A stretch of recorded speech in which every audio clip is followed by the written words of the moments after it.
Despite former NBA star Allen Iverson's rant about practice, most people recognize that to get good at something, you have to practice. The old adage says, practice makes perfect. But that's wrong. You've been practicing speaking your whole life, and you, and I, are far from perfect. There are no perfect drivers, no perfect parents, no perfect neighbors, and no perfect speakers, no matter how much we practice. For years, I've said that practice makes permanent. The way that you practice determines what sort of behaviors you're stuck with. But then my close to perfect wife pointed out that if practice made permanent, then it couldn't be changed. That would mean I'm out of a job because I'm in the behavior change business. Permanent won't work for me. So I searched for a new word and I found it. Practice makes pertinacious. It means stubborn. If you spend time practicing, the behaviors become stubborn and hard to change. The real problem is that most people don't practice intentionally for the purpose of creating change. You practice speaking every day, at dinner, on the phone, in meetings. But I doubt that many of you actively use that practice to change your behavior and habits, although you probably should. You just speak the way that you speak.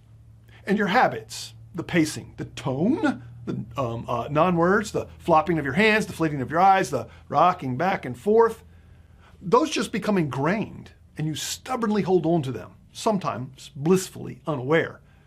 The secret is to practice, not rehearse. The vast majority of my clients rehearse their speaking opportunities. They run through what they want to say, start to finish. They might do that a bunch of times until they become comfortable. But unless they stop and review and change their behaviors on purpose, they're just cementing bad behaviors.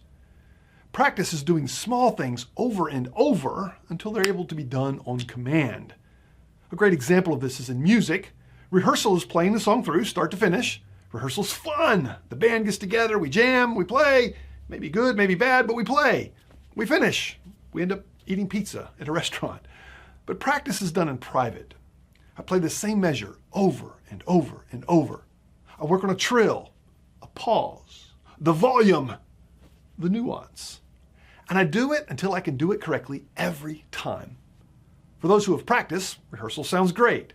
A true professional can jam with little notice because the skills needed to sound fantastic are available on demand. One of the attendees at our last public workshop, Jess Spaulding, plays in a bluegrass band.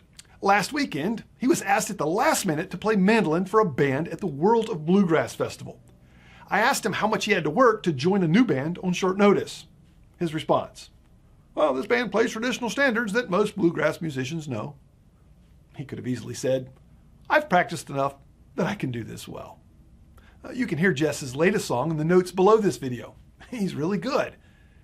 Participants in our workshop are usually overwhelmed by how focused they have to be to execute the skills correctly once we point out what correctly is. But that's because they're trying to do something new. I warn them, hey, if you have to think about speaking, you'll never be great at it.